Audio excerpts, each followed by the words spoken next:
Welcome to Switchboard. This is a space for the inner workings to become external. I am your host, a plural creator.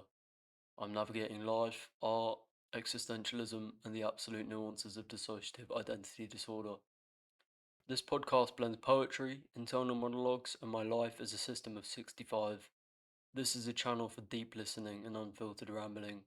Today's episode is titled Death. This has nothing to do with carving the Russian doll. This episode is sort of a sidetrack. I just wanted to take some time to talk about death, really. This podcast fits a main trajectory, which is walking through the process of my childhood and how I developed dissociative identity disorder. But, you know, I'm a human. I also have a range of other difficulties in my life, including struggles with processing death. I recently lost my mum to very traumatic circumstances, actually. And I lost her in June. It's August now, so it's pretty fresh. It's a fresh wound. And you know what? People don't have the time to listen, and so I'm gonna talk. Even if I'm talking into a void of nothing, I'm talking anyway. Even if no one but me hears this, someone's still hearing it, aren't they? Or in my case, 65 people are hearing it.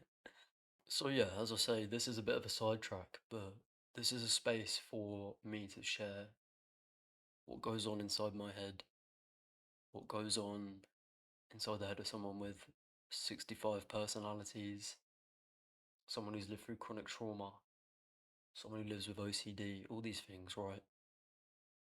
I would also like to mention today you're not joined by your usual host. You may notice a slight accent shift. Today you're joined by Henry. I'm a relatively new alter, but I seem to be a prominent figure in the system at the moment, and I would like to take this chance to talk about death and how I process death, how it affects me.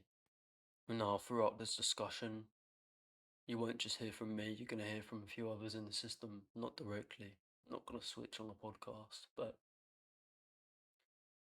these aren't just my views, these are the views of the people I share a body with. Because I never knew my mum, I actually never met her. But for those of us who did, and even those of us who didn't, the death of my mum is very impactful. And death in general was very impactful. Death is a very strange thing, when particularly when you're neurodivergent or when you generally struggle with a grasp on typical reality, which I do. Death can be very destabilizing, but it can also be very difficult to understand. And it is very difficult to understand. I can't wrap my head around it. See, the first experience I had with death was when I was about 7 or 8 years old. It was my nan. She'd passed away from cancer, and I hadn't knew her for long. And you know, I had issues with attachment as a kid because of my upbringing, and so I never wanted to get too close with my nan because I was scared. I was scared that betrayal or abandonment. And so when she died, it in a way solidified that fear of abandonment. It created a new fear of abandonment. My typical abandonment was people just walking out of my life, people leaving me behind, people abandoning me because of my behaviour. But this was different. This was death. She didn't choose to leave, but I still processed it like abandonment. And I felt quite cruel for having that viewpoint in a way. I feel quite cruel for having that now about my mum. Because it does feel in a way like I've been abandoned. It's weird, isn't it? But that's trauma for you. That's years of abandonment speaking. One of my most chronic traumas, and one of the traumas that forms DID most commonly, is lack of stable protective figure, which is something that me and my system have definitely faced. There is no one that has been around for consistently for me for more than a few years, really. I've got a good friend. She's been here for me for a long time now, a few years. Got a partner, beautiful person, who've been here for me for a few years. Got a few people like that, but that's more in recent years. But as a child,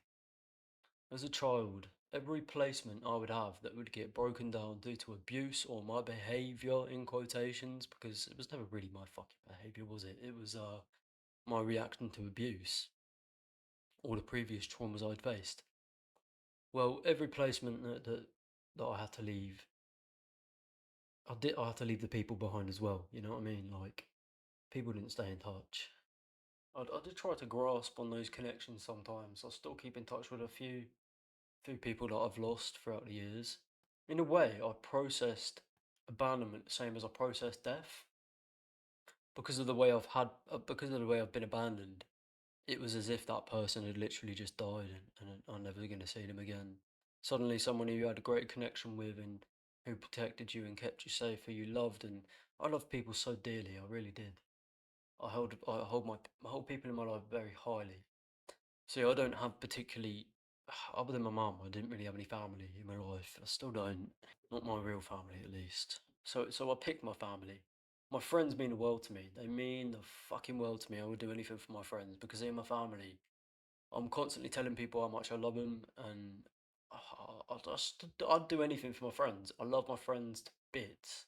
I love everyone in my life.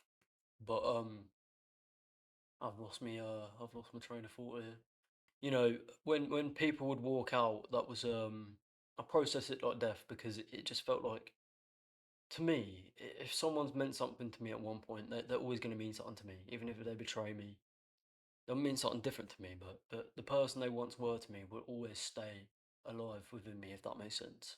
But when people walk out, I'm talking about people that are neurotypical and just average really. When they walk out, they can just walk out, no strings attached. But when you've had a lot of attachment difficulties, you tend to cling to people.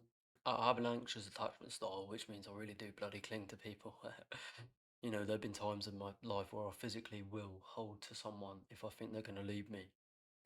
And so the only way I think I could process those abandonments comfortably was viewing it as if that person had died and they were no longer in my life. It's an interesting way of thinking about things, but in my life, anything that isn't immediately apparent to me doesn't exist. And I think that's called object impermanence. That's something you can get from ADHD, and I think it extends to people as well. People report a lot of the times that they'll have friends, and if their friends are online friends or if their friends aren't daily friends, the type of friends you speak to every day, they get a thing called object impermanence with their friends. They forget that they exist, and it can cause issues for sure. I'll have that with everyone that's in my life. If someone isn't in my daily circle, I forget they exist. And in a way, I do wonder if that's the ADHD or if that's the trauma. Maybe a mix of both, to be fair. Maybe it got exacerbated by the trauma. Yeah, so I processed abandonment like death, and then inadvertently processed death like abandonment. And in a way, it was like a reverse. I processed abandonment like death, and I processed death like someone just walking out, which is really strange. And that's what trauma does to you. It warps your perception, it warps your mind, it warps your experiences.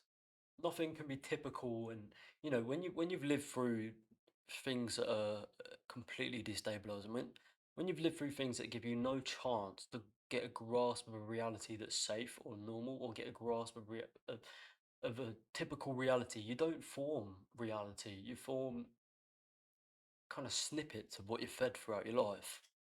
So when I was a kid and I moved 37 times before the age of 16. And that taught me things. That taught me things subconsciously and consciously, you know. I used to say to my social worker and stuff, I used to go, I want to push people away before they can push me away. Or I used to also say, it doesn't matter what happens to me because there's always something worse that could happen. And then even if something worse happens, there's always something worse than that could happen. So that's, I just don't let things affect me really. That was the type of mindset I used to have as a kid. Fucking kid. Like age 6 to 13, 14, 15. I stopped having that mindset more recently, actually, because I started to realise, no, you know what? I think I have every fucking right in the world to be angry about what's happened to me. I think I have every right to stop belittling what's happened to me and stop diluting it and making it sound better for other people and better for myself. I think that was a hard part of healing. That's another thing with dissociation. I learned about this recently, actually. I like to do a lot of research. When I feel a feeling, I'm very out of touch with my emotions and stuff and my feelings. I struggle to understand what different thoughts and feelings like deja vu, things like that. I struggle to process and understand what it really means or pinpoint what it's coming from, where it's going. You know, these things. It's very hard to describe emotions and feelings. And I've always struggled with emotions and feelings, like even your basic ones, happy, sad, angry. I don't feel those emotions. I see them in my body and then I go, oh, hold on a minute, I'm happy right now. So now I can start making sure I'm acting happy. You know what I mean? Like if I start naturally smiling, I'm like, oh, that's happy. Here we go. Activated happy time. You know what I mean? Like it doesn't come naturally to me. I don't know if that's different for anyone else or if it's the same for everyone, but that's just my experience. I haven't really spoken to anyone about this. Here we go again. I've lost my train of thought. I think this is a problem with not running on a script. But you know what? I feel like the best content or the best content, yeah, that I'll get is these unfiltered rambles. I guess this is what I want people to hear these things and start to feel less alone. Realize that maybe there are other people there out there that have a head as messy as theirs or think the same things as them. Because I think a lot of people think things and they just never voice them. And I'm the type of person that I've suppressed my thoughts and my feelings for so long due to uh, scrut- scrutiny or punishment for expressing emotions and feelings that I've stopped actively thinking and feeling. I've started subconsciously thinking and feeling. And that affects me a lot negatively, actually. Because once a survival mechanism and it kept me very safe to suppress my million questions a day and my thoughts and feelings that I needed external validation or I wanted to talk through. It protected me at the time, but now it damages me. It keeps me out of touch. It blurs my reality even more, and it hinders my ability to continue and learn to function as a semi-typical person. And so this is what I'm doing.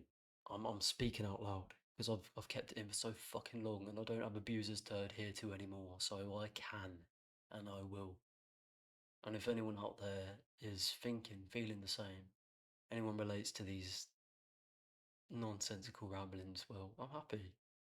Might be doing someone a favour, might be helping someone. Because you know what? If I stumbled across a podcast like this at 12, 13, 14, 15, 16 years old, I would have felt seen. I wouldn't have felt so alone. And that's the whole point of everything I do, everything we do. It's all about helping people, helping ourselves, what's helping people. But anyway, what I'm trying to say is, I feel like getting these things out can be very beneficial to someone who struggles with emotional processing and recognizing emotions. And when you've got neurodiversity, autism, ADHD, anything like that, you do struggle to process emotions because you often don't feel them typically. A lot of the time, when I experience a feeling, the way I describe it is with a sound or a movement or a song because I don't identify with words like angry, sad, happy, because the emotions I feel way too big for those constraints, those five four-letter words. How can emotions that are so big and all-consuming, I feel like they sit in my body but radiate outwards to fill an entire fucking room? How can that be described in a few letters? How can it really? And I've never related to words like happy, angry, sad, confused, jealous, any of that. I don't relate to it. Even the broader spectrum of emotions. I feel emotions in strings. I feel in strings of words, in poetry, in music, in big long movements, in dance, in singing, and I feel emotions in these very strange, complex ways. And I think being taught to suppress my natural way of processing has done a lot of damage to my neurodivergent mind and my traumatized mind. So this is a part of unmasking and healing for me. This is unmasking because people think unmasking just fits into things like stimming and freely. Engaging in your special interests and your hyperfixations freely, but I feel that it extends to things like this as well. When you've had your neurodivergent ways suppressed because of annoyance of others or punishment, that's unmasking, and it's also trauma healing for someone who's experienced trauma and is neurodivergent, or maybe experienced trauma because of their neurodivergent traits, which I have, and that definitely affects me a lot. When I was a kid, I used to ask a lot of questions because I just wanted to know. I was curious, and there's nothing wrong with childhood curiosity. There's nothing wrong with curiosity in general. I could be a fucking philosopher if I wanted to because I've just got so many million questions, and I used to have the words for my questions. I used to be able to put things into words in a way that I felt other people could digest and understand. But late in later years, as these behaviors have been suppressed, I've began to lose the words to describe the emotions and the feelings I feel and the thoughts that I want to share. So my point being, this episode and probably a few more episodes in this podcast are about that. They're about my unmasking journey, relearning my neurodivergent natural ways because there's nothing wrong with how I was built. There's nothing wrong with what makes me function as I am supposed to be. And you know what?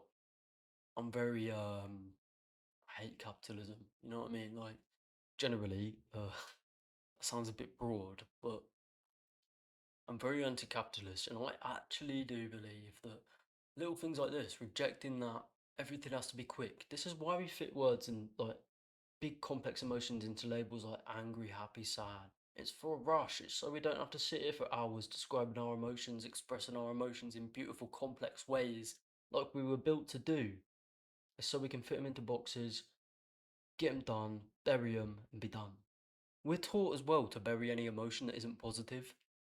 You know what I mean? We've got positive emotions, we've got negative emotions. On the positive side, we've got happy, joyful, ecstatic, all these things. And then we've got negative side, sad, angry, anxious. You know, and I don't believe in that. I don't believe that there's positive and negative emotions. I believe emotions are a natural human response to threat, to something that brings us joy, to something that evokes certain hormones and chemicals within our bodies. And so this is resistance in a way, if we want to look at it really deeply, which I love to do, because that's resistance in itself. Just relearning how to be a fucking human. And that's what I love about this lifestyle as well. I go at my own pace. I create what I am inclined to create, not what I'm forced to create. It doesn't kill my passion because I create when I want to, as I want to, how I want to. I don't care about views. I don't care about likes. If I put this out here and everyone's like, what the fuck is this guy on about? It's not my problem, mate. I've shared my thoughts. Someone might resonate, someone might not, but I resonate with myself and that's all what matters.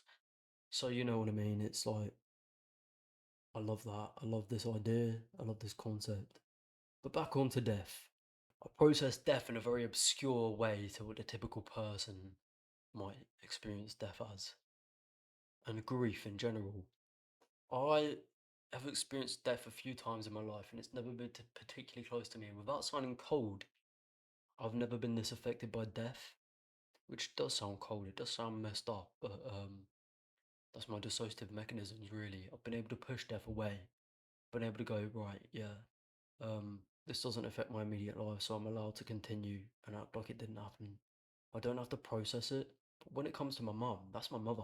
That's the woman who held me in her stomach for 9 months, raised me. That's the woman who I'm biologically connected to. And that's the woman I connected to on a very personal basis with mental health and other struggles. And so when she died, I was forced into a position of processing. And that was very hard for me, and it still is very hard for me. I'm only a few months in. But I'm very proud of myself for being able to look at it through this lens and process it. I think this is what's missing for a lot of people who are grieving. You're not given a space to process like this. You know, I saw a post a few months back, and it was like, if you think grieving has to fit on a timeline, remember that, and it was like XYZ animals do this to grieve. Certain animals spend months, if not years, returning to the space of their loved one's death to mourn and grieve in special ways. They have grieving rituals, and it continues for years and years. And that was very reassuring to me.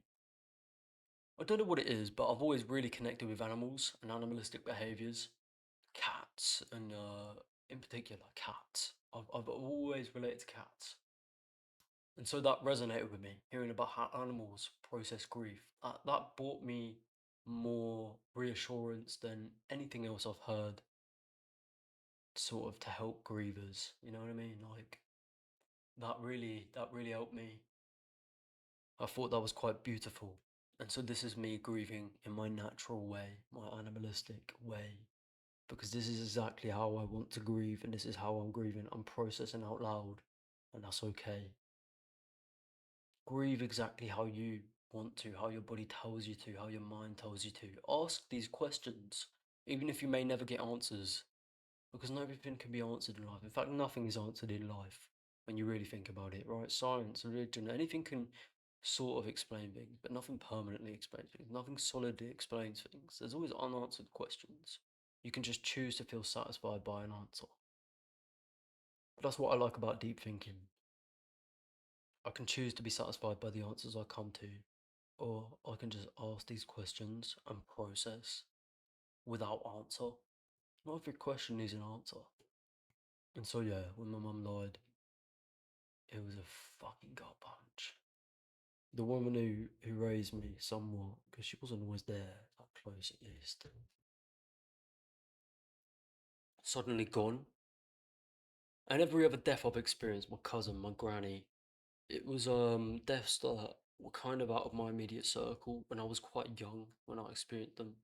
So I was able to bury it. I cried, of course. It hurt me, of course. But I processed it and I moved on. My mum, that fucking hits close to home. That is my entire reality destabilized. And a lot of frustrations resurfaced because my mum was very unwell with mental health issues. And I held a lot of grief. I held a lot of grief for the mother I could have had, for the idea of what a mother is meant to be. And in a way, I lost the gratefulness for the mother I had. But I have every right to be angry and every right to grieve a mother that could have been. But I have every right to be happy for the mother I had and what she taught me.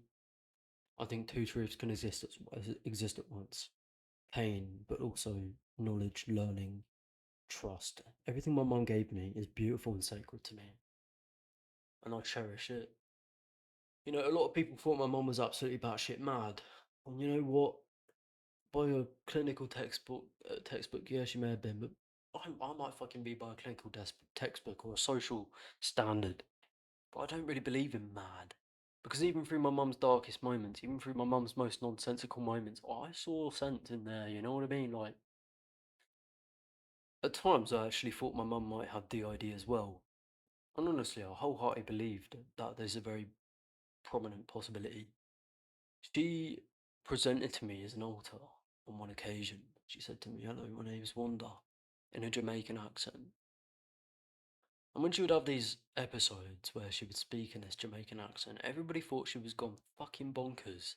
I actually sat there for a long time and I thought to myself, when my mum lived in London, she was in with the kind of lads sort of thing, and she would have been involved with that kind of scene, reggae and you know, the gang scene really. And it occurred to me, my mum's not going bonkers. My mum's trapped in a trauma timeline. And it might not make sense to the viewer or the listener right now, but it makes sense to me. One day my mum called me out of the blue. She said to me, "You need to help me." She was absolutely screaming and crying in hysterics. She said, "Please help me. They've got me locked in a London tower block and they're sexually assaulting me." And I was like, "Mum, who is it? Who?" And she was like, "Please help me, help me, call the police." So I hung up the phone. I got my phone out. I called 999. I said, "Please, my mum's just called me. I don't know what's." And they said, "What's your mum's name?" I told them her name.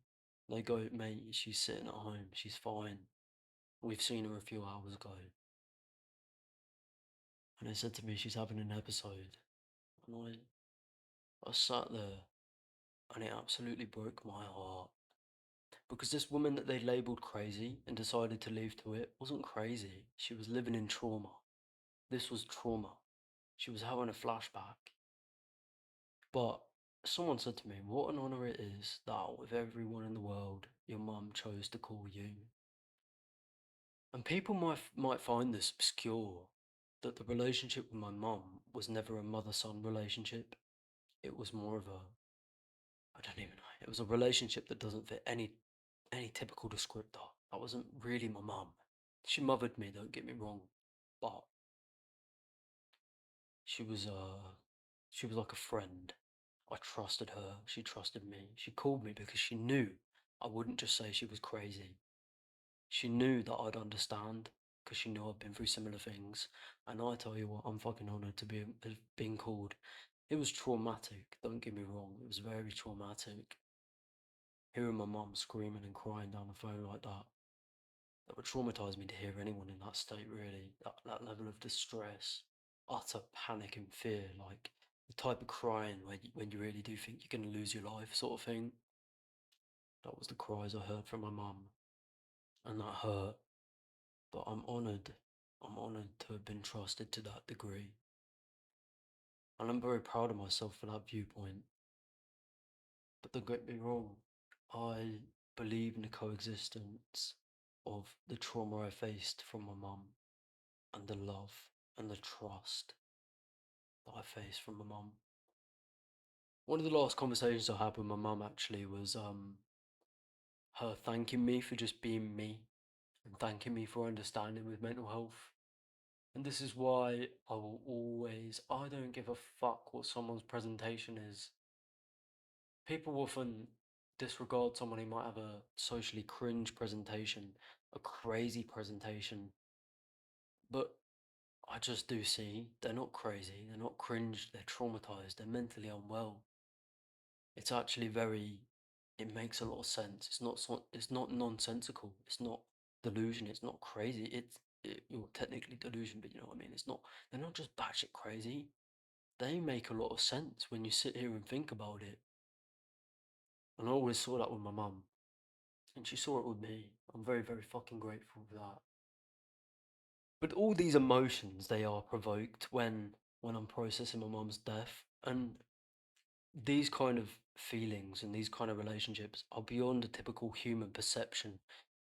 Everything we learn in daily life is friendships, lovers, parents, and family relationships. You know, we've got pretty set standards for what relationships and friendships need to look like. And I feel like my mum's relationship with me fitted outside of that box. And so I don't feel like I can speak about these things to a lot of people because they just simply won't understand. They see it in a two-dimensional manner. They either see your mum traumatized you or your mum was unwell. They don't see two at once.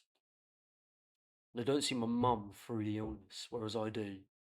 Like I see myself through the illness. I see everyone around me through their illnesses. And it doesn't dismiss accountability when it comes to inflicting pain on others, but it doesn't dismiss them as a human being just because they're unwell and they don't make sense upon the first look. And this is what I mean when I say my head is busy. I think about things like this a lot. I spiral a lot, as you would if you haven't got a place for these types of thoughts to come out. Because when things sit in your head, they kind of spiral. I find that my thoughts are almost as if they're. It's like I think through a.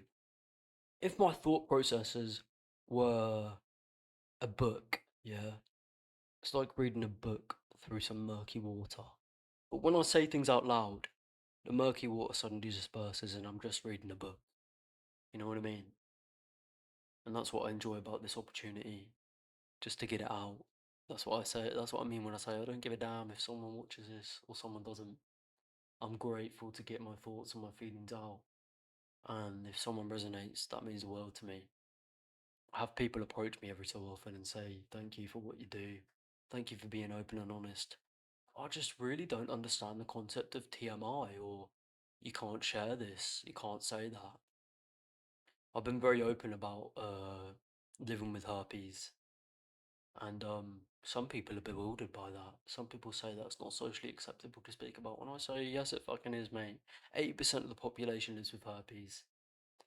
80% of the global population, by the way. So let's say if there's a room of 100, 80 of those people probably have herpes, whether it be genital herpes or herpes on the mouth or whatever. Um, I live with herpes as a result of sexual abuse I faced as an infant.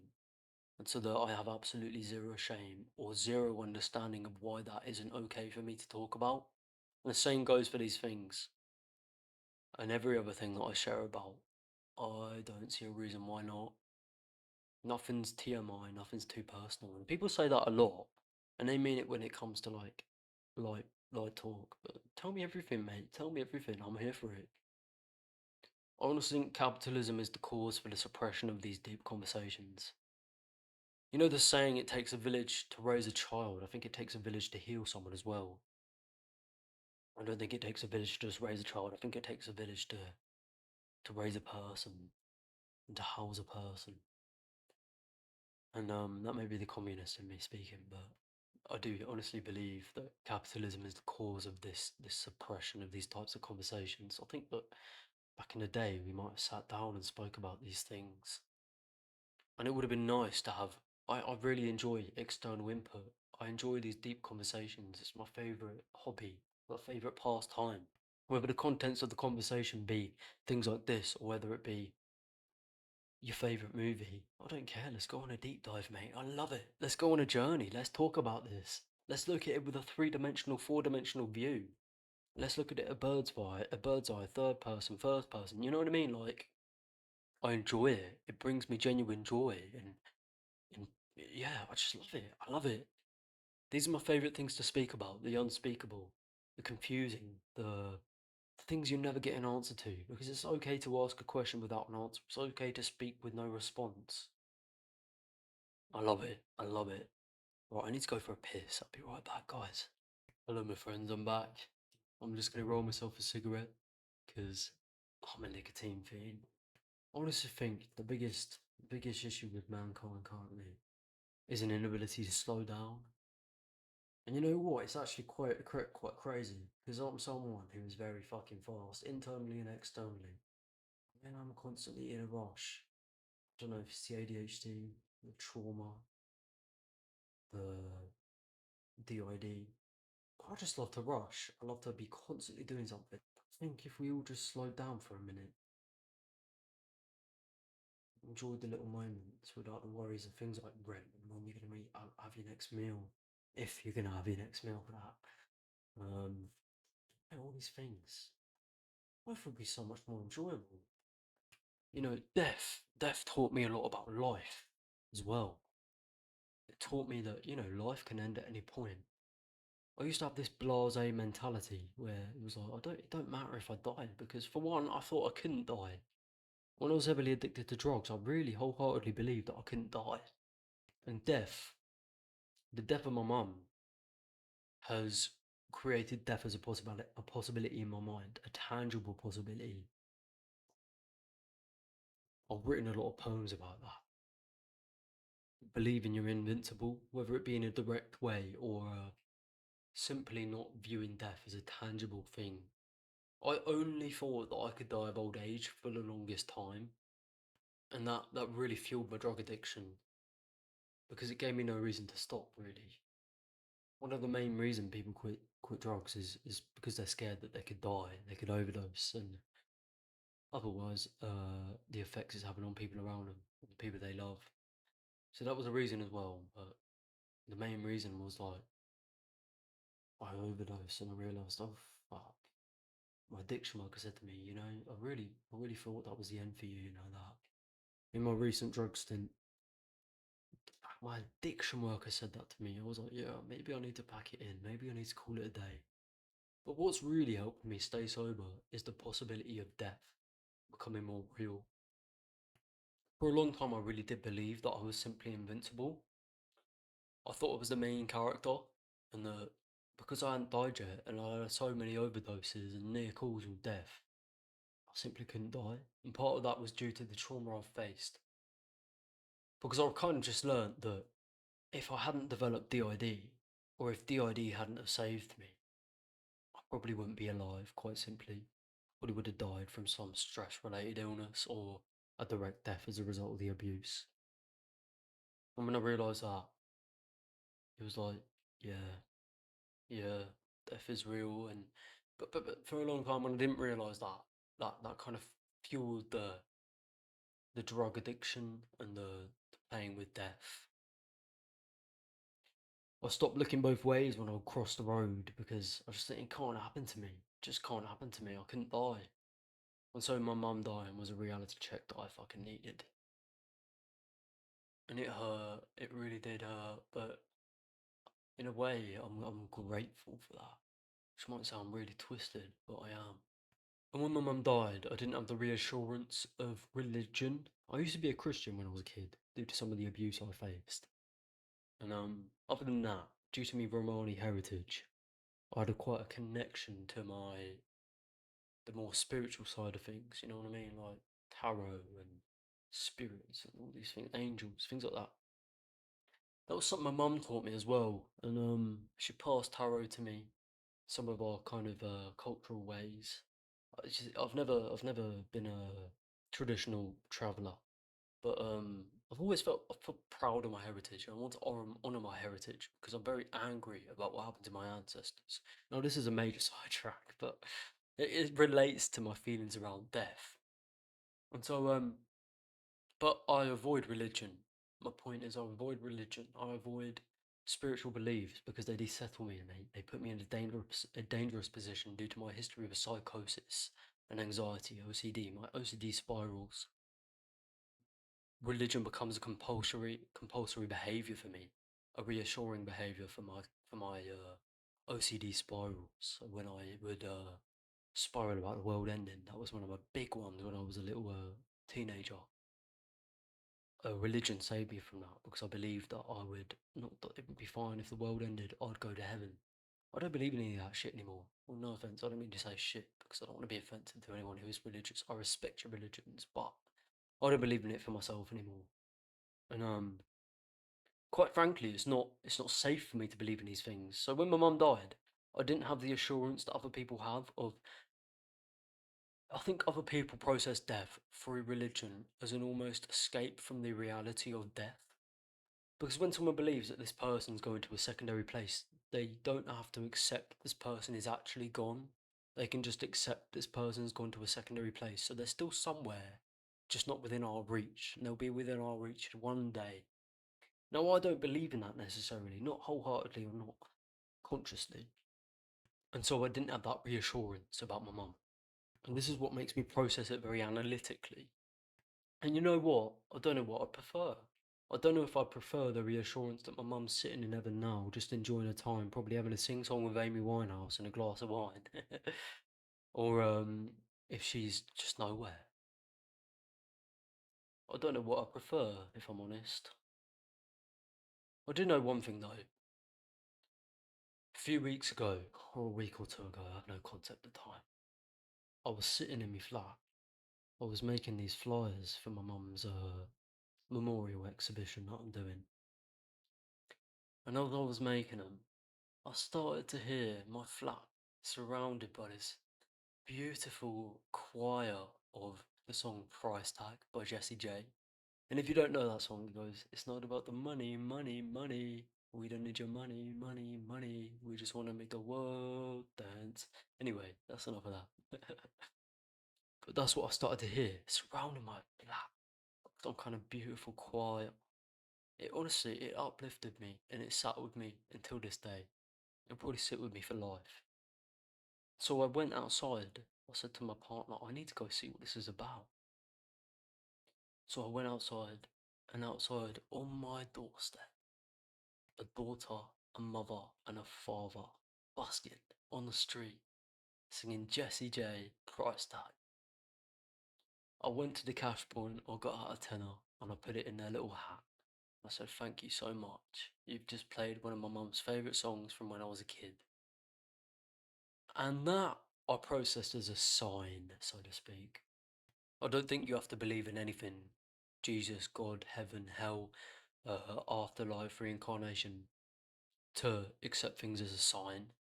Because when people say a sign, people think it means something spiritual or religious. But to me, it just means something reassuring. Um, it might have been my mum doing some kind of mystical powers from above, but it might have just been the universe. It might have just been a happy coincidence. But it made my fucking week, it made my life, it made my day. It brought so much joy to me. And then to receive a hug from the buskers and a woman to be absolutely beaming with joy to have made that impression on my life. It was a beautiful interaction.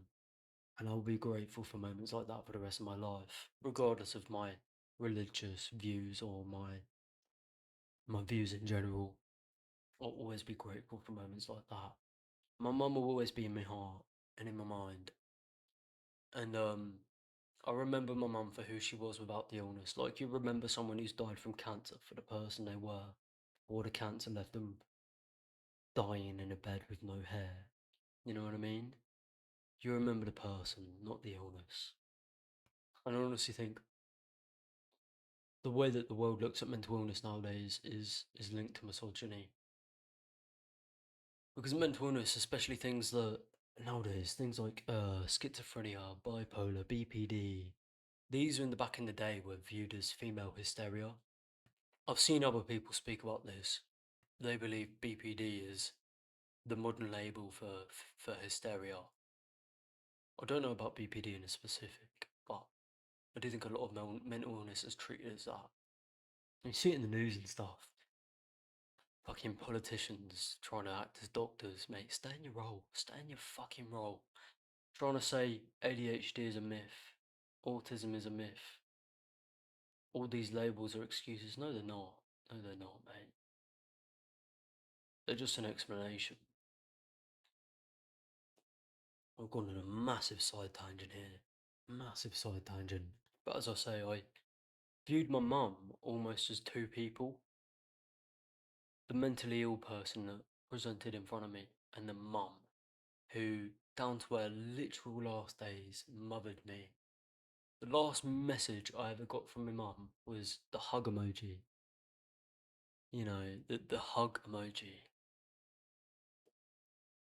And she mothered me down to her last days. A lot of people were confused about the fact that I still had a mother-son relationship with my mum. I had multiple relationships with my mum. There was a mother-son relationship, there's kind of a friendship. But she mothered me and she loved me. That my mum was still in there, that's my point. And this is what I mean when I separate the illness from the person. The illness isn't the person. I see that with everyone around me. And my mum will always fuel what I do with my company, do it together. Along with my own experience and the people I love.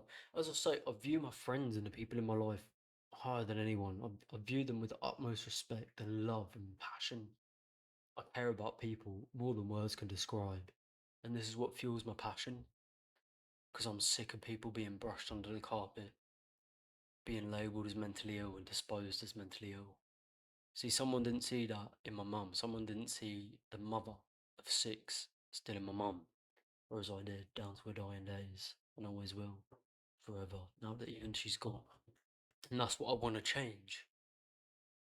That's what I want to change. A lot of the time, I get unmotivated or I feel put off from what I'm doing with my company, do it together. All the work I'm doing, content creating. Some people just view it as me making silly videos on the internet, but to me, I'm providing connection for people and providing connection for myself. And if it makes an impression on even one person, my purpose in life is served. And so nothing will stop me. I will do this till the day I die because it's my passion. Nobody, as long as I live, I will not let anybody die the way my mum died. Or the way other people like my mum died. Or suffer like the way people like me do and other people like me do. You know what I mean?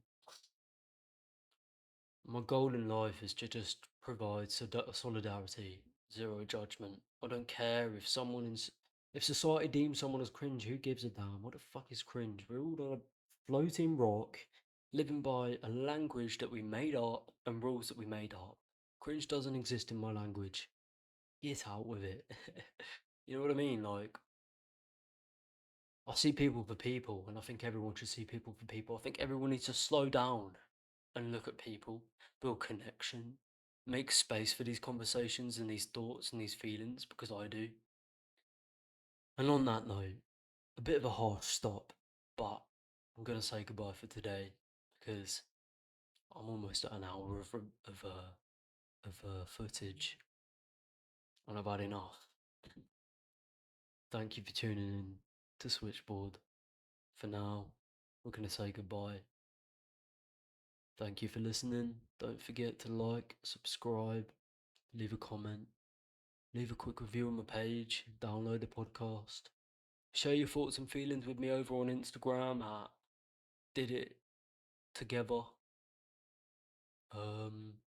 and have a lovely day. Share what goes on in your mind, because even if one person receives it, you've done your deed, or you've served your purpose. Have a lovely day, everybody. Signing off.